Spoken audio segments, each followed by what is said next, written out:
तो दोस्तों, जैसा कि हमने पिछले एपिसोड में देखा था कि चिकन कुछ ज्यादा ही डर चुका था, लेकिन इसके बावजूद इन तीनों ने उसे जाने नहीं दिया और उसे पकड़ के चिकन लेग पीस बना के बड़े चाव से खा रहे थे। उसी टाइम पे चैंग अपने मन के अंदर सोचता है कि उसके डोमेन ने माउंटेन के आधे हिस्से को अभी तक कवर करके रखा है, लेकिन चैंग को अभी के अभी पूरे अपने माउंटेन को कवर करना था ताकि वो पूरी डोमेन को फैला सके। और वो अपने मन के अंदर सोचता है कि अगर वो इंटरनल बॉडी का यूज करता है तो इससे कई सारे लोगों को खतरा हो सकता है और इन तीनों डेमन के मुकाबले कई सारे डेमंस यहाँ पे आ जाएंगे और ये उसे संभाल नहीं पाएंगे। लेकिन तभी चैंग की नजर इमोर्टल शॉट के ऊपर पड़ती है, जिसके बाद वो इमोर्टल शॉट को लेके जाता है और वो जमीन पे गाड़ के उससे कहता है कि अब तुम अपनी इमोर्टल ट्रेजर वाली ब्लड को रिलीज करो, जिसके बाद कई सारे डेमंस यहाँ पे भागते हुए आएंगे और मुझे कई सारे पॉइंट मिल जाएंगे। वो तीनों डेमन आपस में बात करते हुए कहते हैं कि मास्टर को अचानक से क्या हो गया। इस पे स्नेक आगे से कहता है कि मास्टर के अपने तरीके होंगे कल्टीवेट करने के, तभी तो वो इतने शक्तिशाली हैं। लेकिन हम लोग देखते हैं कि वहाँ पे वेट करते करते 4 घंटे बीत जाते हैं, जिसपे वो सभी लोग आराम से सो रहे थे और चैंग काफी तेज गुस्सा हो जाता है और वो शॉट के ऊपर चिल्लाते हुए कहता है कि तू किसी काम की नहीं है, नाजायज शॉट। चैंग की इतने जोरों से चिल्लाने की वजह से उन चारों को होश आ जाता है और वो चारों जमाई लेते हुए सोचते हैं कि कौन कुत्ता इतनी जोरों से भूख रहा है।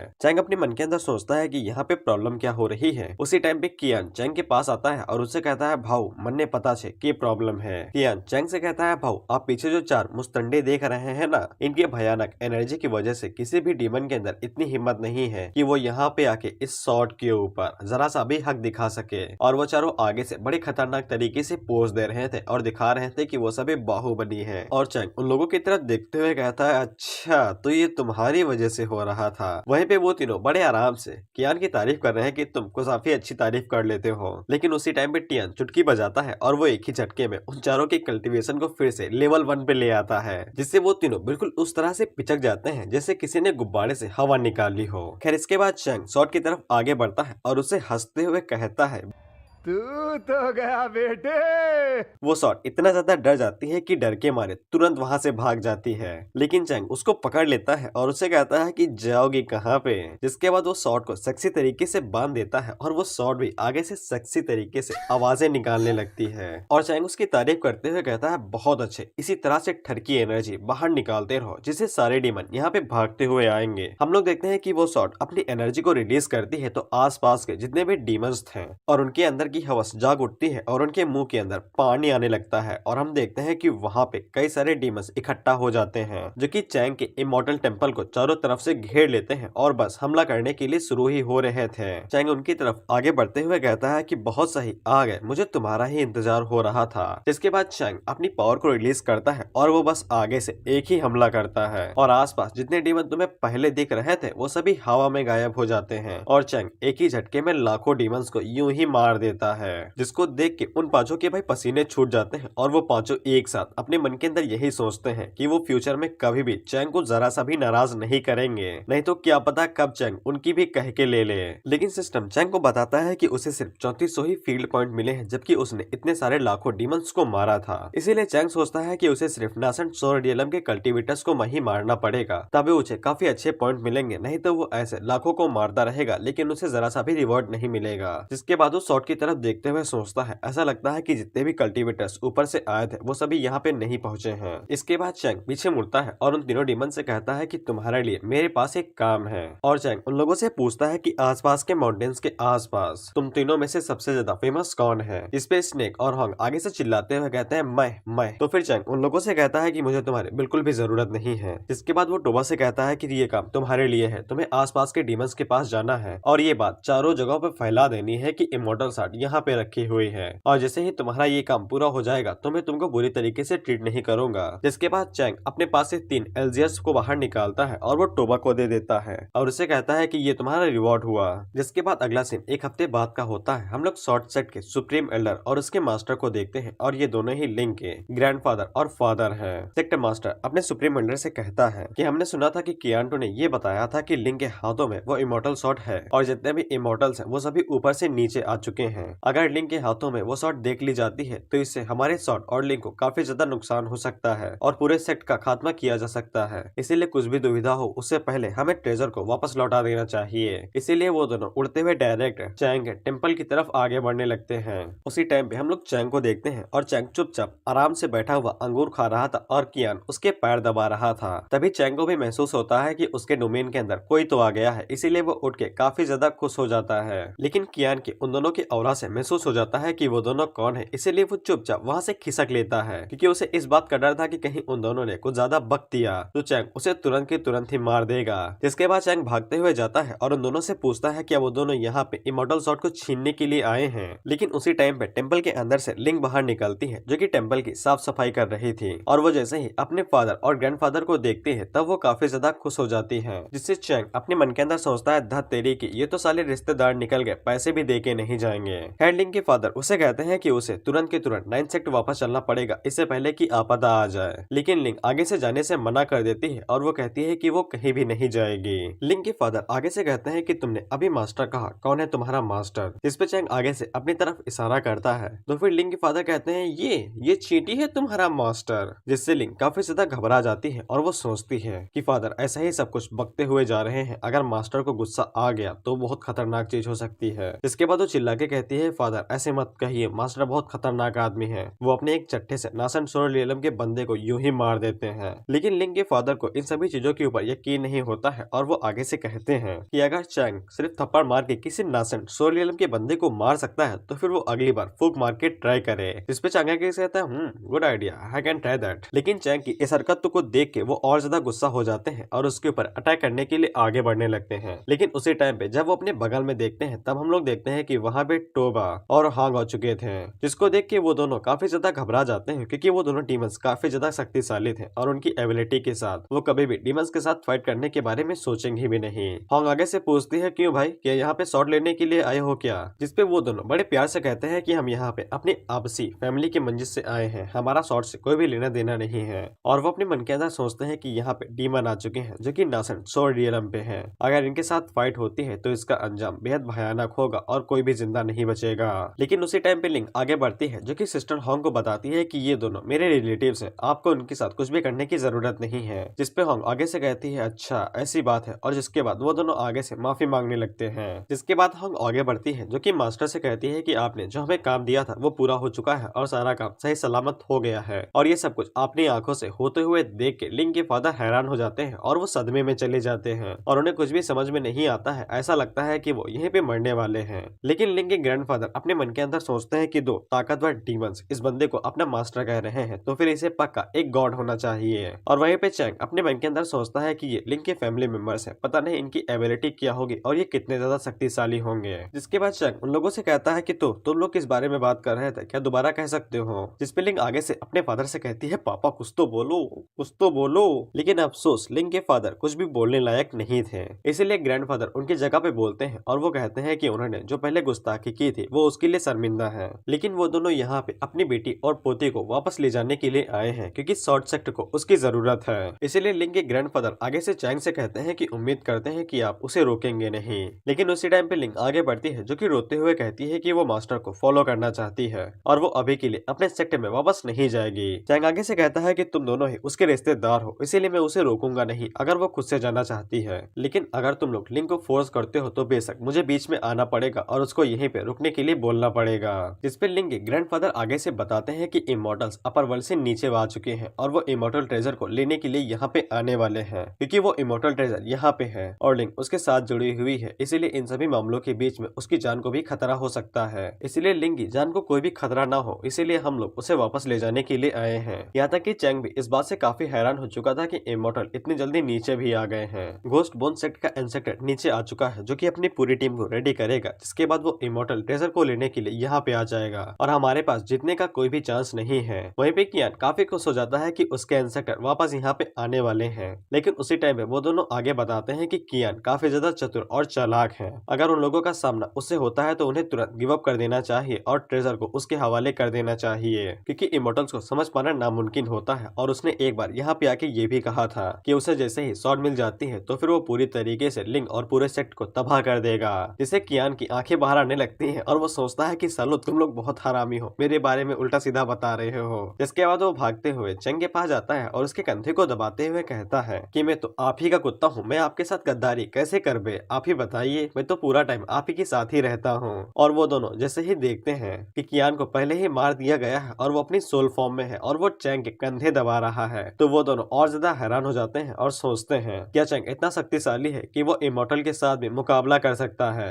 और इसने अभी अभी लिंग को अपनी फैमिली कहा था, जिसका मतलब ये हुआ कि हम लोग भी इसकी फैमिली मेंबर्स में से एक हुए हैं। लेकिन उन दोनों को अभी भी लिंग की काफी ज्यादा चिंता हो रही थी और वो दोनों अभी भी यही बारे में सोच रहे थे कि उन्हें लिंग को यहाँ पे छोड़ के जाना चाहिए या फिर नहीं जाना चाहिए। चैंग उन दोनों से कहता है ऐसा लगता है कि तुम दोनों अभी भी मेरे ऊपर शक कर रहे हो, तो फिर 2 मिनट के लिए वेट करो, अभी कुछ ही देर में यहाँ पे कुछ मेहमान आने वाले हैं और देखना कि मैं उनकी मेहमान नवाजी कैसे करता हूँ। जिसके कुछ ही देर बाद हम लोग देखते हैं कि आसमान में कई सारे डीमंस आ जाते हैं जो कि सोल्ड नासन रियलम पे थे और वो सभी होंग से कहते हैं कि तुमने कहा था कि यहाँ पे ट्रेजर है और साथ ही में इंटरनल बॉडी वाला बंदा भी है, तो क्या बता सकती हो कि वो कहाँ पे है। होंग उन लोगों से कहती है कि हाँ मैंने तुम लोगों के लिए दावत बिछा के रखी है, नीचे तो आओ। लेकिन उसी टाइम पे वो दोनों इतने सारे डीमंस को देख के काफी ज्यादा घबरा चुके थे क्योंकि उन दोनों ने कभी भी इतने सारे हाई लेवल के डीमंस को एक साथ इकट्ठा नहीं देखा था। उसी टाइम पे लिंग अपने पास इमोर्टल शॉट को बाहर निकालती है और वो उन दोनों से कहती है कि डरने की बात नहीं है, जरा मेरे हाथों में तो देखो क्या है, ये चीज मुझे मेरे मास्टर ने दी है।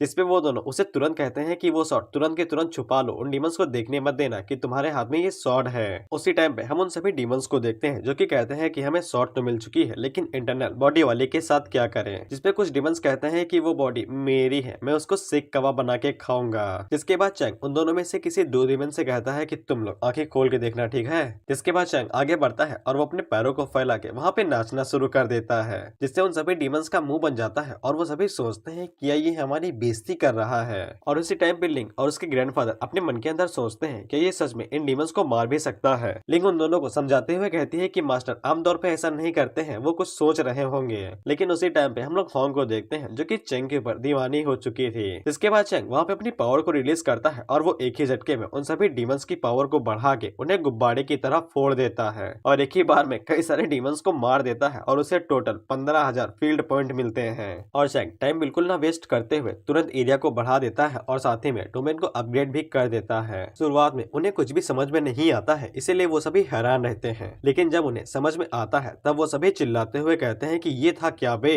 क्या उसने अभी सच में लॉ ऑफ पावर का यूज किया था जिसकी मदद से उसने उन सभी डीमंस की पावर को बढ़ा के उन्हें गुब्बारे की तरह फोड़ दिया। फिर वो दोनों एक दूसरे से मन के अंदर बात करते हुए कहते हैं कि ये सच में एक इमोर्टल बन चुका है। इस पे लिंक के ग्रैंडफादर बताते हैं कि अगर इमोर्टल अपर वर्ल्ड से लोअर वर्ल्ड के अंदर आते हैं तब उनकी पावर को सरपास कर दिया जाता है लॉ की वजह से, इसीलिए वो चाहे जितने भी शक्तिशाली हो जाए लेकिन वो नीचे आने के बाद किसी की भी ताकत को नहीं बढ़ा सकते हैं और न ही लॉ की पावर का यूज कर सकते हैं। तो फिर लिंक के फादर आगे से कहते हैं कि वो बड़ी आसानी के साथ लॉ की पावर का इस्तेमाल कर सकता है। जब हमने उसे इमोर्टल के बारे में बताया तब भी वो डरा नहीं, तो फिर क्या इसका मतलब ये हो सकता है कि वही लेजेंडरी इमोर्टल स्लेयर है। वहीं पे चैंग अपने मन के अंदर सोचता है कि यही तो असली फायदा है मांगा मानवा पढ़ने का, सब कुछ कूल लग रहा है। अगर मेरा बस चले और मेरे पास फील्ड पॉइंट हो तो तुम्हें इस पूरी दुनिया को अपने कंट्रोल में कर लो और इस पूरी दुनिया को अपने उंगलियों पे नचाओ। दरअसल वो सभी लोग डोमेन के अंदर है, तो डोमेन के अंदर जितनी भी चीजें होती हैं उन सभी को चैंग सुन सकता है, इसीलिए वो चाहे मन में बात करे या फिर बोल के चैंग उन्हें आसानी के साथ सुन सकता है। उसी टाइम पे सिस्टम चैंग को बताता है कि उसका अपग्रेडिंग पूरा हो चुका है और इसका सिस्टम नया बन चुका है और साथ ही में सिस्टम के अपग्रेड होने की वजह से चैंग को एक नई स्किल भी मिली थी जिसका नाम है true solution of immortal path. उसी के बाद हम लोग देखते हैं कि चैंग की बॉडी से उसका इमोर्टल एसेंस यानी कि उसकी इंटरनल सेंट वो काफी जोरों से बाहर बहने लगती है, जिससे जितने भी लोग आसपास थे वो सभी दीवाने होने लगते हैं और चैंग को भी समझ में नहीं आता है कि उसकी इंटरनल बॉडी इतनी अचानक से बाहर क्यों निकलने लगी है और उसकी सील के साथ क्या हुआ। उसी टाइम पे वो सभी लोग उसके ऊपर झपट्टा मार देते हैं और उसे खाने के लिए आगे बढ़ने लगते हैं, लेकिन चैंग अपनी पावर का इस्तेमाल करता है और वो उन्हें दबा के नीचे गिरा देता है और उसे समझ में नहीं आता है कि उसकी सील के साथ क्या हो गया है, वो इतनी जल्दी गायब नहीं हो सकती थी। इसके बाद चैंग के सामने सिस्टम की विंडो आती है और सिस्टम उसे बताता है कि ऐसा उसकी नई skill the solution of immortal path की वजह से हो रहा है और मैं ये नाम दोबारा नहीं लूंगा। तो फिर सिस्टम चैंग को बताता है कि उसकी मदद से उसकी जो एबिलिटी है यानी कि उसका नेचुरल टैलेंट जो कि है डीमंस को अट्रैक्ट करना अपनी इंटरनल बॉडी की वजह से वो और ज्यादा बढ़ जाएगी, यानी कि उसकी सेंट और ज्यादा बढ़ने लगेगी। खैर ये स्किल उसके जरा से भी यूज की नहीं थी, बल्कि वो और ज्यादा डिप्रेशन में चला जाता है क्योंकि बेचारा गलती से भी अगर डोमेन के बाहर चला गया और डीमन ने हमला कर दिया तो वो तुरंत के तुरंत वहीं पे सेक कवा बन जाएगा।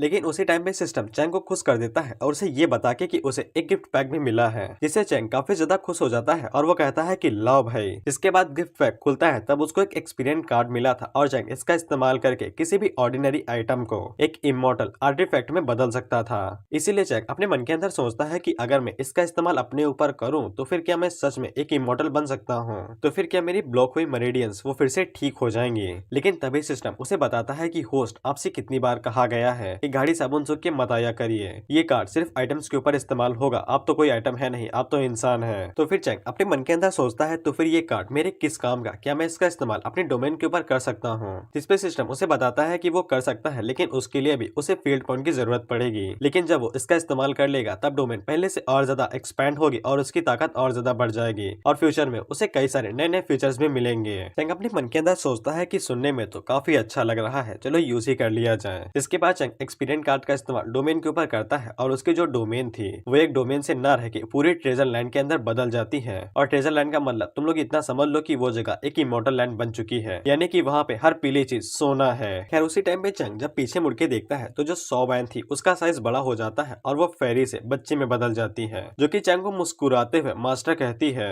इसके बाद सौबैन भागते हुए चैंग के पास चली जाती है उससे मिलने के लिए और वहीं पे हॉन्ग उसके कंधे दबा रहे थे। उसी टाइम पे हम उन दोनों को देखते हैं जो कि अपने मन के अंदर सोचते हैं कि फादर अभी हमने सिर्फ पलक झपकाई थी और ये पूरी जगह एक इमॉर्टल लैंड में कैसे बदल गई। इसके बाद लिंग के फादर अपने फादर से पूछते हैं क्या इमॉर्टल स्लेयर सच में इतना ज्यादा शक्तिशाली होता है, जिसपे उसके फादर उसे बताते हैं कि करीब 10,000 साल पहले एक इमॉर्टल स्लेयर पैदा हुआ था जिसने अपर वर्ल्ड की ऐसी की तैसी कर दी थी और उसने कई सारे इमॉर्टल्स के सर को कलम कर दिया था और वो इस दुनिया का सबसे शक्तिशाली इमॉर्टल स्लेयर कहलाया गया था। लेकिन उसके बाद वो पता नहीं कहाँ गायब हो चुका है। और लिंग के ग्रैंडफादर आगे से कहते हैं कि जब तक चैंग उनके सामने खड़ा है तब तक उन्हें किसी भी इमॉर्टल से डरने की जरूरत नहीं है। जिसके बाद वो दोनों बाप बेटे एक दूसरे की तरफ देखते हैं और आंखों आंखों में ही कहते हैं कि वो इस मौके को जाने नहीं देंगे जब उनके हाथों में इतनी अच्छे सोने की मुर्गी लगी है। जिसके बाद वो दोनों आगे बढ़ते हैं और चैंग की आंखों के सामने अचानक से प्रकट होते हैं और उसके सामने झुक के उससे कहते हैं कि अभी जो परेशानी दी थी उसके लिए माफी मांगते हैं और उसके बाद हम लोग यहाँ से जाने वाले हैं। अब लिंग की सलामती आपके हाथों में, उसका अच्छे से ख्याल रखिएगा और जब भी मन करे तभी आप हमारे घर पे आ सकते हैं खेलने के लिए। लेकिन चैंग लिंग के फादर से कहता है अच्छा सुनो, रास्ते के बीच में अगर कोई इमॉर्टल मिले तो उसको मेरा एड्रेस बता देना और बता देना कि मैं उसका इंतजार कर रहा हूँ और मेरे पास कई सारे ट्रेजर भी रखे हुए हैं। और चैंग अपने मन के अंदर सोचता है कि जितने ज्यादा इमॉर्टल आएंगे उतने ज्यादा मुझे फील्ड पॉइंट मिलेंगे। वहीं पे लिंग के फादर अपने मन के अंदर सोचते हैं कितना अच्छा बच्चा है, हमारे सारे दुखों को अपने कंधों पे ले रहा है। जिसके बाद वो आगे से साइन मारते हुए कहते हैं कि चिंता न करो, रास्ते के बीच में जितने भी इमॉर्टल मिलेंगे उन सभी को यहीं पे भेज दूंगा। जिसके बाद लिंग के फादर अपनी बेटी के पास जाते हैं और उसके सर को सहलाते हुए उससे कहते हैं देखो बेटी, मास्टर को ज्यादा परेशान मत करना, अगर वो कह दे पोकेमॉन में बदल जाओ तो फिर पोकेमॉन में बदल जाना, क्योंकि अब हमारे पूरे सेट का फ्यूचर तुम्हारे हाथों में है, इसीलिए तुम्हें फ्यूचर में उसे शादी करके उसको हमारे सेट का दामाद बनाना है। लेकिन लिंगो वो सभी बातें उसकी सर के ऊपर से जा रही थी और वो आगे से कहती है कि पापा अब ये कैसी अनाप शनाप बातें कर रहे हैं। उसी टाइम में हम लोग सौबैन को देखते हैं जिसका सर चकराता है और वो अचानक से फिर से छोटी हो जाती है। चैंग हॉन्ग से पूछता है कि जरा देखो तो सौबैन के साथ क्या हुआ है। हॉन्ग ये देख के हल्का सा तो हैरान होती है, जिसके बाद वो चैंग को बता देती है कि सौबैन ने डीमन पाथ को चुना है। हॉन्ग बताती है कि ज्यादातर स्पिरिचुअल ग्रास इल्फ में बदलती है और वो डिमोनिक पाथ को नहीं चुनती है, लेकिन अगर किसी को डिमोनिक पाथ चुनना होता है तो फिर उन्हें स्पिरिचुअल एनर्जी को एब्जॉर्ब करना पड़ता है मून एंड सन की। और हॉन्ग को कई साल लग चुके थे उसे डिमोनिक पाथ के अंदर आने के लिए, लेकिन जब वो डिमोनिक पाथ के अंदर आई तब वो एशियन फॉक्स क्लैन की सबसे जीनियस में से एक थी।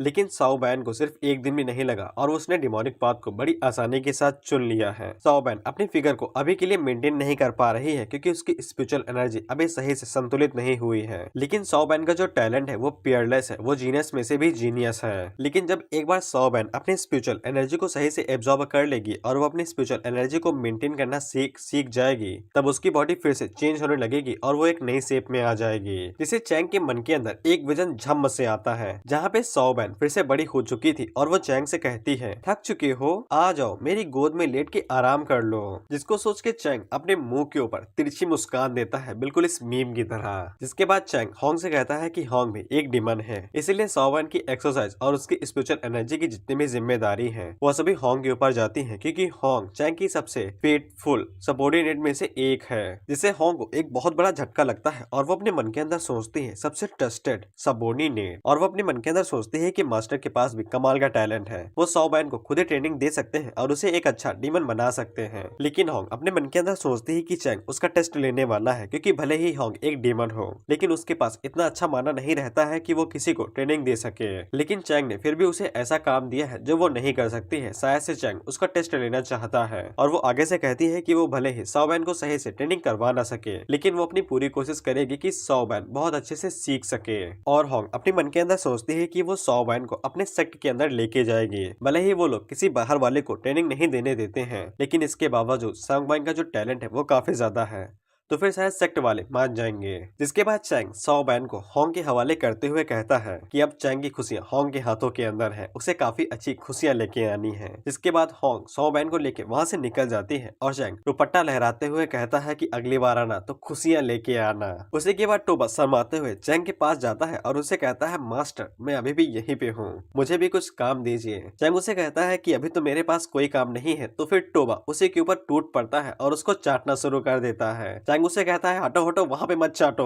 और उसी टाइम पे हम लोग लिंग को देखते हैं जो कि चुपके से उन दोनों के इस प्यार को देख रही थी और वो हैरान रह जाती है। जिसके बाद अगला सीन हम लोग देखते हैं कुछ दिनों के बाद का होता है। हम देखते हैं कि चैंग बाहर की तरफ मस्त मौला घूम रहा था कि उसी टाइम पे उसके ऊपर एक स्नेक अटैक करता है और उसको खा जाता है। लेकिन चैंग वहां से अचानक से गायब हो जाता है और हमें बाद में पता चलता है कि वो बस एक चैंग का क्लोन था और चैंग पिछले 3 दिनों से वहां पे क्लोन को लगातार भेज रहा है लेकिन वो कमीना सांप उसे बार बार मार दे रहा है। इसीलिए चैंग गुस्से में लिंग से कहता है कि वो आज स्नेक सूप पिएगा। जिसपे लिंग जल्दी से जाती है और वो स्नेक पकड़ के कहती है कि यस मास्टर अभी बना देती हूँ। जिसके के बाद सिस्टम चैंग के सामने आता है और उसको बताता है कि उसका क्लोन काफी ज्यादा कमजोर है क्योंकि उसकी कल्टीवेशन काफी ज्यादा कम है। लेकिन अगर चैंग क्लोन को बनाते समय उसमें फील्ड वैल्यू ऐड कर देगा तो फिर क्लोन की कल्टीवेशन बढ़ जाएगी और वो गॉड लेवल तक भी जा सकता है। चैंग अपने मन के अंदर सोचता है कि जितनी ज्यादा फील्ड वैल्यू हाई होगी उतनी ज्यादा कल्टीवेशन हाई होगी। और क्लोन बिल्कुल चैंग की तरह ही होता है, बिल्कुल शीशे की तरह। और जब एक बार क्लोन मर जाता है तो फिर उसकी सिर्फ यादें रह जाती हैं जो कि एक्सपीरियंस की तरह होती हैं। जिसपे चैंग बेड के ऊपर उछलते हुए सोचता है कि फील्ड वैल्यू काफी ज्यादा कम है। लेकिन जैसे ही इमॉर्टल यहाँ पे आ जाएंगे तो चैंग उन्हें मार के फील्ड वैल्यू इकट्ठा करेगा, जिसके बाद वो सफर के ऊपर निकल जाएगा। लेकिन उसी टाइम पे हम लोग देखते हैं कि उन दोनों को डिमोनिक एनर्जी महसूस होती है और उन्हें पता चल जाता है कि कोई दूसरा डिमन उनकी तरफ आगे बढ़ रहा है। जिसके बाद हम लोग देखते हैं कि वहाँ पे एक फॉक्स डिमन आती है जो कि दिखने में पूरी व्हाइट थी, बस थोड़े से बालों कलर को छोड़ के। चैंग और लिंग जैसे ही उसको देखते हैं तो वो दोनों दीवाने हो जाते हैं। लिंग कहती है कि इसकी टांगे कितनी सफेद है भाई, और वहीं पे चैंग तो उसके ऊपर फिदा हो चुका था। जिसके बाद वो अपने मुंह के अंदर गुलाब रखता है और उस फॉक्स के ऊपर लाइन मारते हुए कहता है कि चलती क्या 9 से 12। खैर वो फॉक्स ज्यादा नहीं उछलती है और वो अपना नाम बाई युए बताती है और चैंग को बताती है कि उसे होंग ने यहाँ पे खुद भेजा है। चैंग उसे पूछता है कि होंग यहाँ पे क्यों नहीं आई है, तो फिर बाई युए चैंग को बता देती है कि होंग जेल के अंदर डाल दिया गया है। जिससे चैंग हल्का सा नाराज हो जाता है और वो कितना नाराज हुआ है ये तुम देख ही सकते हो।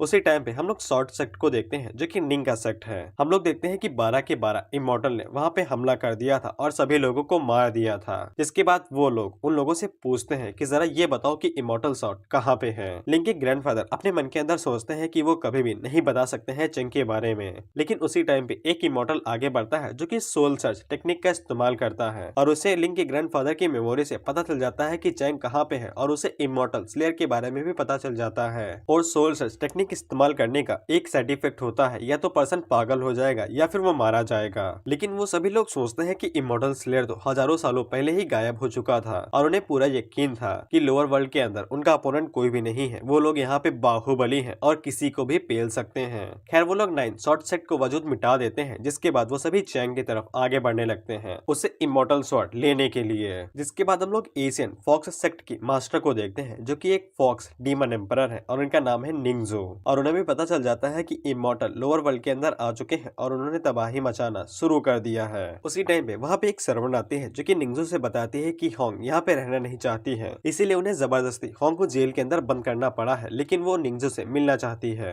वो सर्वेंट निंगजो से पूछती है कि वो लोग बैन को अपने पास रख क्यों नहीं लेते हैं और वैसे भी उसके पास कोई भी कल्टीवेशन नहीं है। जिसपे निंगजो आगे से कहती है कि तुम्हें भले ही नहीं दिखाई दिखाई दे रहा है कि उसके पास कोई भी कल्टीवेशन नहीं है, लेकिन उसकी जो क्वालिफिकेशन है वो 9th ग्रेड को सरपास कर चुकी है और उसका जो ओरिजिन है वो बस एक नॉर्मली से घास से आता है जो कि एक जड़ी बूटी है और हमारे पूरे डीमन क्लैन के अंदर उसके जैसा कोई भी नहीं है। और अगर एक बार उसने कल्टीवेट करना शुरू कर दिया तो फिर उसकी कल्टीवेशन स्पीड जितनी हाई होगी उसके बारे में कोई सोच भी नहीं सकता है। इससे हमारे सेट को डेवलप होने में कोई नुकसान तो नहीं होगा। जिसके बाद निंगजू उसे कहती है कि चलो गद्दारों से मिलते हैं जाके। जिसके बाद निंगजू होंग से जाके मिलती है तो उन लोगों ने होंग को एक जगह पे बांध के रखा था। निंगजू होंग से पूछती है क्या वो अभी भी सेक्ट के अंदर नहीं रुकना चाहती है, जिसपे होंग आगे से हाँ कहती है और वो बताती है कि चैंग ने उसे मिशन दिया था और अगर वो लोग सौ बैन को अपने सेट के अंदर नहीं रखना चाहते हैं तो फिर वो लोग उन्हें जाने दें। लेकिन उसी टाइम पे जितने भी सर्वेंट पीछे खड़े थे वो सभी होंग की बेइज्जती करने लगते हैं, ये कहते हुए कि उसने किसी इंसान को अपना मास्टर मान लिया है लेकिन कोई भी इंसान उनका मास्टर नहीं बन सकता है। जिसके बाद वो सभी चैंग की बेइज्जती करने लगते हैं तो फिर होंग को गुस्सा आ जाता है, जिसके बाद वो अपनी पावर्स को रिलीज करते हुए आगे से कहती है कि उनके पास इतनी क्वालिफिकेशन नहीं है कि वो सभी चैंग की बेइज्जती कर सके। ग्रैंडमा भी होंग की कल्टीवेशन को इतनी जल्दी से बढ़ता हुआ देख के हैरान हो चुकी थी और वो उसे पूछती है कि ये हमारे क्लैन की सीक्रेट टेक्निक की वजह से हुआ है जो तुम इतनी जल्दी ब्रेक थ्रू कर चुकी हो। जिसपे होंग आगे से कहती है ठेंगा ये मास्टर की क्रेडिट है, उन्होंने अपनी कल्टीवेशन का इस्तेमाल किया था हमारी क्वालिफिकेशन बढ़ाने के लिए। और होंग ग्रैंडमा से कहती है, सॉरी ये लोग ग्रैंडमा कह रहे हैं ना निंगजू को, तो वो मुंह से निकल गया, इसीलिए होंग निंगजू से कहती है कि अगर वो लोग मास्टर को फॉलो करते हैं तो फिर उनके सेक्ट को काफी ज्यादा फायदा होगा और उन्हें घाटा बिल्कुल भी नहीं होगा। लेकिन निंगजू आगे से कहती है कि इमोर्टल पहले ही लोअर वर्ल्ड के अंदर आ चुके हैं और भले ही उसका मास्टर कितना ही शक्तिशाली क्यों ना हो लेकिन वैसे भी वो बहुत कमजोर होगा और चैंग की कल्टीवेशन ज्यादा से ज्यादा गॉड ट्रांसफॉर्मेशन तक होगी जैसे कि अभी निंगजू की है। लेकिन इमोर्टल्स जो कि अपर वर्ल्ड में जा चुके हैं वो इससे भी ज्यादा शक्तिशाली होते हैं और अभी इमोर्टल स्वॉर्ड चैंग के हाथों में है, इसीलिए उसका इमोर्टल से बच पाना नामुमकिन है। इसीलिए चैंग को अभी अपनी जिंदगी के बारे में सोचना चाहिए और उसे ये सोचना चाहिए कि वो अपनी जिंदगी इमोर्टल से कैसे बचाएगा। जिसके बाद निंगजू वहां से जाते हुए होंग से कहती है कि उसे अच्छे से सोचना चाहिए, क्या उसके मास्टर की जिंदगी ज्यादा जरूरी है उसकी जिंदगी से बढ़ के। इसीलिए होंग अपने मन के अंदर सोचती है कि उसे तुरंत यहाँ से निकलना होगा ताकि वो चैंग को बता सके कि इमोर्टल यहाँ पे आ चुके हैं। उसी टाइम पे हम लोग बाई युवे को देखते हैं जिसको इमोर्टल्स का ऑरा महसूस हो जाता है और वो अपने मन के अंदर सोचती है कि उसे तुरंत यहाँ से निकलना होगा, नहीं तो वो इमोर्टल्स के चक्कर में फंस सकती है, क्योंकि होंग ने उसे भी यही कहा था कि वो बता के तुरंत यहाँ से निकल जाए। इसके बाद बाई युवे चैंग की तरफ देखती है तब उसका मुंह थोड़ा सा अजीब था और उसे ऐसा लगने लगता है कि चैंग इमोर्टल के प्रेशर की वजह से डर चुका है। लेकिन हम लोग चैंग को देखते हैं जो कि इस बात से गुस्से में था कि निंगजुए ने उसके सबोर्डिनेट को पकड़ के कैसे रखा है। जिसके बाद चैंग बाई युवे से कहता है कि वो अपनी सो कॉल्ड ग्रैंड मदर को जाके बता दे कि अगर निंगजुए ने 3 दिनों के अंदर उसके सबोर्डिनेट्स को रिलीज नहीं किया तो फिर फॉक्स क्लैन के साथ जो होगा उसके बारे में उन्हें अंदाजा भी नहीं है। जिससे बाई युवे भी काफी ज्यादा हैरान हो चुकी थी कि चैंग को अपनी जिंदगी से ज्यादा उसे उसके सबोर्डिनेट की चिंता है। जिसके बाद बाई युवे चैंग से पूछती है क्या उसे इमोर्टल की फिक्र नहीं हो रही है, जिसपे चैंग आगे से कहता है अच्छा वो मैं तो उनका कब से इंतजार कर रहा हूँ कि वो कब यहाँ पे आए और मुझे कब फील्ड पॉइंट मिलेंगे। उसी टाइम पे हम लोग निंगजुए को देखते हैं जो कि बड़े से पर्दे के अंदर देख रही थी कि कैसे इमोर्टल एक माउंटेन से दूसरे माउंटेन के ऊपर उड़ रहे हैं और इमोर्टल स्वॉर्ड को ढूंढ रहे हैं और उसके पीछे जितने भी सर्वेंट थे उन सभी की डर के मारे गीली हो चुकी थी।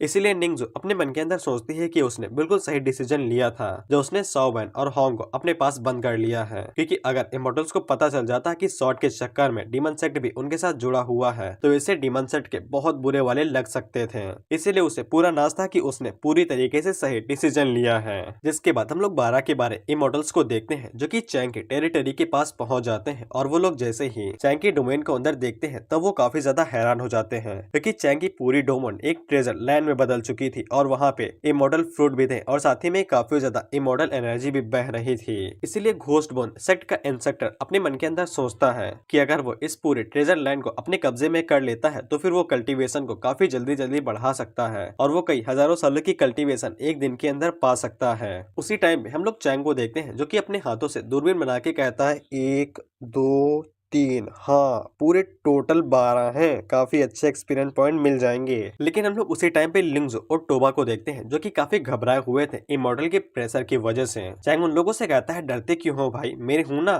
तुम लोग क्यों डरते हो। लेकिन उसी टाइम पे कोई चीज नीचे से आके धड़ाम से गिरती है और हमें पता चलता है कि वो लिंग के ग्रैंडफादर थे। लिंग जैसे ही अपने ग्रैंडफादर को इस बुरी हालत में देखती है तब वो काफी ज्यादा गुस्से में आ जाती है और वो सभी इमोर्टल चैंग से पूछते हैं क्या तुम ही हो वो so called immortal slayer. Chang आगे से कहता है कि अगर तुम्हें स्वॉर्ड चाहिए थी तो फिर तुम्हें मेरे पास आना चाहिए था, तुमने मासूम लोगों को इन सभी चीजों में क्यों घसीट लिया। जिसपे वो आगे से कहते हैं कि ये मासूम लोग नहीं है, जब हमसे इन्होंने सवाल पूछा तब इन्होंने बताने से मना कर दिया, इसीलिए हमें इन्हें मारना पड़ा और वैसे भी ये चीटी हैं, ये क्या ही कर सकती हैं। लेकिन उसी टाइम पे लिंग जल्दी से आगे बढ़ती है और वो स्वॉर्ड से उनके ऊपर एक जोरदार अटैक करती है, लेकिन उस अटैक से उन्हें कुछ भी नहीं होता है और वो आसानी के साथ उन्हें ब्लॉक कर लेते हैं। इंसेक्टर आगे से कहते हैं कि तुम्हारी जरूरत कैसे हुई उस स्वॉर्ड से हमारे ऊपर हमला करने की। इसके बाद इंसेक्टर आगे से एक जोरदार अटैक लिंगजो के ऊपर करते हैं, लेकिन चैंग तुरंत आगे बढ़ता है जो कि बड़े आराम से उस अटैक को ब्लॉक कर लेता है और उसे न्यूलीफाई कर देता है। और वो सभी इमोर्टल हैरान हो जाते हैं कि चैंग ने बड़ी आसानी के साथ इंसेक्टर के अटैक को ब्लॉक कर लिया। यहाँ तक कि भी इंसेक्टर काफी ज्यादा हैरान हो चुका था क्योंकि वो अटैक काफी ताकतवर था। इंसेक्टर बाकी इमोर्टल से कहता है कि उन्हें चैंग को हल्के में नहीं लेना चाहिए, उसके पास कोई ना कोई ट्रम्प कार्ड जरूर होगा। उसी टाइम पे हम लोग लिंग को देखते हैं जो कि रोते हुए चैंग से कहती है कि उसने अपने सभी को खो दिया है और उसके पास कोई भी घर नहीं बचा है। चैंग उसे संभालते हुए कहता है कि रोने की जरूरत नहीं है, चैंग लिंग का बदला जरूर लेगा और वो हर किसी को मिटा देगा जिसने भी उसकी आंखों में आंसू लाए हैं। जिसके बाद भाई चैंग इमोर्टल स्वॉर्ड को पकड़ता है और वो आगे से पावर्स को रिलीज करते हुए कहता है कि वो हर एक इमोर्टल को आज यहाँ पे मार देगा। जिसपे वो सभी इमोर्टल उसके ऊपर हंसने लगते हैं और उससे कहते हैं कि एक बच्चा हमें मारने वाला है, वाओ। जिसके बाद उनमें से एक इमोर्टल पावर को रिलीज करते हुए स्वॉर्ड को समन करने की कोशिश करती है, लेकिन 1 मिनट बीत जाता है, कुछ भी नहीं होता है, जिससे उन सभी के पैरों तले जमीन खिसक जाती है और वो सभी सोचते हैं कि दूर होने की वजह से नेटवर्क कम पड़ गए हैं, इसीलिए वो इमोर्टल थोड़ा सा और पास जाती है और वो फिर से ट्राई करने की कोशिश करती है, लेकिन फिर से कुछ भी नहीं होता है, जिससे वो सभी और ज्यादा हैरान हो जाते हैं और उन्हें कुछ भी समझ में नहीं आता है कि इमोर्टल स्वॉर्ड को क्या हो रहा है। उसी टाइम पे हम लोग इमोर्टल स्वॉर्ड को देखते हैं जो कि हिलने लगी थी, लेकिन चैंग उससे कहता है कि अगर जाना है तो जाओ, मैं रोकूंगा नहीं, लेकिन वो स्वॉर्ड चैंग के हाथों से निकलती ही नहीं है, जिससे एक इमोर्टल को काफी जोर से गुस्सा आता है और वो चैंग के ऊपर हमला करने के लिए आगे बढ़ रहा था, लेकिन एक इमोर्टल उसे रोक देती है और वो बताते हैं कि चैंग कुछ ज्यादा ही अजीब है, इसीलिए उन्हें इंतजार करना चाहिए। जिसके बाद वो लड़की एक बेहद खतरनाक टेक्निक का इस्तेमाल करती है जिससे पूरा आसमान गूंजने लगता है और वहाँ पे बिजलियां चमकने लगती हैं। जिसके बाद हम लोग देखते हैं कि वहाँ पे सुप्रीम थंडर आती है जो कि इस बार कुछ ज्यादा ही खुश थी क्योंकि उसे इस बार चैंग ने नहीं बुलाया था, उस इमोर्टल ने बुलाया था और इस बार सुप्रीम थंडर यहाँ पे किसी के टुकड़े टुकड़े करने के लिए आई थी। जिसके बाद वो नीचे की तरफ जाते हुए सोचती है कि चलो देखते हैं कि कौन इस बार चॉप होने वाला है, लेकिन जैसे ही उसकी नजर चैंग के ऊपर पड़ती है तो वो काफी घबरा जाती है क्योंकि चैंग अभी भाई बाहुबली मोड में है, इसीलिए वो डर के मारे तुरंत वापस चली जाती है और कहती है कि उसका पेट खराब है, वो बाद में आएगी। जिसको देख के चैंग हंसने लगता है और वो आगे से बेइज्जती करते हुए कहता है कि मैंने तो सोचा था कि तुम्हारी ताकत कुछ ज्यादा ही महामहिम होगी, लेकिन तुम तो जरा से भी ताकतवर नहीं निकले। जिससे उन सभी इमोर्टल्स के बाल जल जाते हैं और वो सोचते हैं कि ये कुछ ज्यादा ही उड़ रहा है। जिसके बाद तो इमोर्टल आगे की तरफ भागते हुए चैंग के ऊपर हमला कर देते हैं, तो फिर चैंग आगे से इमोर्टल शॉट का इस्तेमाल करता है और वो सामने की तरफ से एक बेहद खतरनाक स्लैश उनकी तरफ मारता है। वो स्लैश इतना ज्यादा शक्तिशाली था कि वो सभी इमोर्टल डर के मारे कांपने लगते हैं और तुरंत उस अटैक को अवॉइड कर लेते हैं। एक इमोर्टल उनसे कहता है कि जल्दी से उस शॉट को अवॉइड करो, नहीं तो तुम्हारे टुकड़े टुकड़े हो जाएंगे। लेकिन उसी टाइम पे वो सभी इमोर्टल देखते हैं कि चैंग के स्लैश की वजह से स्पेस में क्रैक पड़ चुका था और वहाँ पे वर्ल्ड खुल चुका था, जिससे वो सभी इमोर्टल और ज्यादा घबराने लगते हैं और कहते हैं कि क्या हो अगर हम लोग अभी लौट चलें और फिर से बाद में आए वनरेबल इमोर्टल के साथ। लेकिन उसी टाइम पे वो लोग सोचते हैं कि ये जगह कॉन्टिनेंट है जो कि एक लोअर वर्ल्ड है और किसी के पास भी इतनी ताकत नहीं हो सकती है कि वो स्पेस के अंदर एक क्रैक ले आए, और कोई मॉडल तो ऐसा कर भी नहीं सकता है। लेकिन उसी टाइम पे उन लोगों की और फटना शुरू हो जाती है क्योंकि जो चैंग था वो स्पेस के अंदर अपना हाथ डालने लगता है, जिसपे वो सभी इमोर्टल चिल्लाते हुए कहते हैं कि ये तो और भी ज्यादा खतरनाक हो सकता है क्योंकि स्पेस कोई ऐसी जगह नहीं है जहाँ पे कोई भी इमोर्टल अपना हाथ घुसेड़ दे, क्योंकि उसके अंदर डिस्ट्रक्टिव पावर होती है जो कि एक ही झटके में इमोर्टल को अपने अंदर निगल लेगी और जिसके बाद इमोर्टल सायोनारा। इसीलिए वनरेबल इमोर्टल भी उस स्पेस की पावर से डरते हैं और उससे घबराते हैं। लेकिन उसी पल चैंग अपने हाथ को बाहर निकालता है और वो स्पेस क्रैक को ठीक कर देता है और वो अपने मन के अंदर सोचता है मुझे तो लगा कि मैं सिस्टम से ब्लैकमेल होने वाला हूँ इस तरह की गड़बड़ करने के बाद, लेकिन किस्मत अच्छी है कि ये ठीक हो गया। जिसके बाद चैंग उनसे हंसते हुए कहता है कि आ जाओ, मैं तुम सभी को मारने के लिए रेडी हूँ। वो सभी इमोर्टल एक साथ चैंग के ऊपर हमला कर देते हैं और कहते हैं कि एक साथ टूट पड़ो। मुझे पूरा यकीन है कि हम एक साथ उसे मार सकते हैं और उसके पास इतनी एबिलिटी नहीं रहेगी। लेकिन चैंग उनसे कहता है कि आ जाओ, और वो जैसे ही डोमेन के अंदर कदम रखते हैं तो फिर वो सभी इमोर्टल एक ही जगह पे रुक जाते हैं और वो हिलते भी नहीं हैं। इसके बाद चैंग लिंग से कहता है कि अपनी आंखें खोलो प्यारी डिसाइपल, और अपनी आंखों से देख लो कि जिन्होंने भी तुम्हारे ग्रैंडपा और तुम्हारे फादर को परेशान किया था और उन्हें मार दिया है वो सभी यहाँ पे कितनी बुरी मौत मरने वाले हैं। जिसपे उन सभी इमोर्टल की धीरे धीरे करके फटना शुरू हो जाती है और वो सभी आगे से चिल्लाने लगते हैं कि हम सभी अपर वर्ल्ड के इमोर्टल्स हैं, इमोर्टल जनरल्स। अगर हम सभी यहाँ पे मारे जाते हैं तो फिर वॉरेनेबल इमोर्टल और इमोर्टल के खुद भी नीचे आएंगे और वो तुम्हें मार देंगे। लेकिन चैंग आगे से हंसते हुए कहता है कि मुझे घंटा फर्क नहीं पड़ता है, चाहे वो वॉरेनेबल इमोर्टल हो या फिर इमोर्टल किंग। वो जैसे ही यहाँ पे आएंगे तो मैं उनको भी वहीं पे भेज दूंगा जहाँ पे तुम लोग जाने वाले हो। वो सभी इमोर्टल अब कुछ भी नहीं कर पा रहे थे और डर के मारे कांपने लगते हैं। इसके बाद चैंग वहाँ पे डिवाइन फ्लेम को रिलीज करता है और उन सभी इमोर्टल्स को जला के मारने लगता है और उनसे कहता है कि अपर वर्ल्ड के अंदर कई सारे कमजोर और मासूम लोग हैं जिनके साथ तुम कुछ भी कर सकते हो, इसीलिए उनके लिए मैं खड़ा होऊंगा और मैं उनको इंसाफ दिलाऊंगा, भले ही चाहे वो तुम लोग ही क्यों ना हो। मैं तुम्हें सजा दूंगा और तुम्हें मार दूंगा। इसके बाद चैंग इमोर्टल फ्लेम के जोर को और ज्यादा बढ़ा देता है और उन सभी को जला के मार देता है, जिसको देख के टोबा और कियान डर के मारे कांपने लगते हैं और उन्हें कुछ भी समझ में नहीं आता है। चैंग लिंग से कहता है कि उसे कल्टीवेट करके ताकतवर बनना है ताकि वो अपने ग्रैंडफादर और फादर की उम्मीदों के ऊपर खड़ी उतर सके। उसी टाइम में हम लोग निंगजू को देखते हैं जो कि अपने मैजिक सर्कल से ये सब कुछ होते हुए देख रही थी और वो जैसे ही उन सभी 12 के 12 इमोर्टल्स को जल के राख बनते हुए देखती है तब उसके पैर कांपने लगते हैं और वो डर के मारे कांपने लगती है और उसे यकीन ही नहीं होता है कि लोअर वर्ल्ड के अंदर भी कोई बंदा ऐसा है जो कि डिवाइन फ्लेम का यूज कर सकता है। लेकिन हम लोग चैंग को देखते हैं जिसने सिर्फ इमोर्टल्स को मारा ही नहीं था बल्कि उनको पिल में बदल दिया था और उनके लाइफ एसेंस को वो इकट्ठा कर लेता है और उसके पास 12 पिल हो जाती हैं। लेकिन उसे तभी पता चलता है कि कोई उनके ऊपर नजर रख रहा है, जिसके बाद वो अपनी एनर्जी को रिलीज करता है तो इधर निंगजू का जो मैजिक सर्कल था वो टूट के बिखर जाता है और निंगजू कांपते हुए अपने मन के अंदर सोचती है कि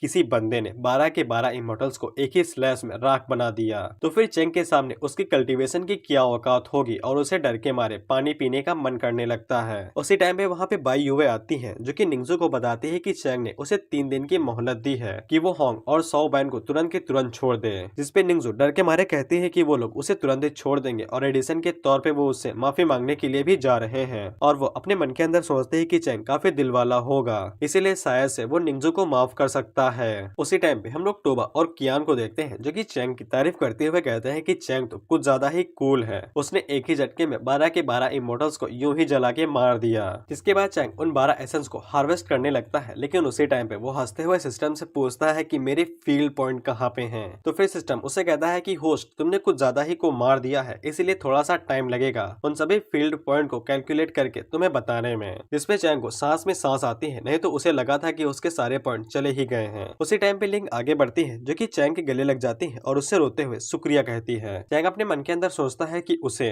लिंग को कुछ बताना है, लेकिन अभी उसके हालात कुछ ज्यादा ही बुरे हैं। अगर वो इसे अभी की अभी कुछ बता देता है तो फिर आउटकम क्या आएगा चैंग को भी नहीं पता है। जिसके बाद चैंग लिंग से कहता है कि तुम अभी जाके आराम करो, जिसके बाद तुम बाहर आओगे तो मैं तुम्हें कुछ बता दूंगा। और जिसी के साथ ये एपिसोड यहीं पे खत्म होता है।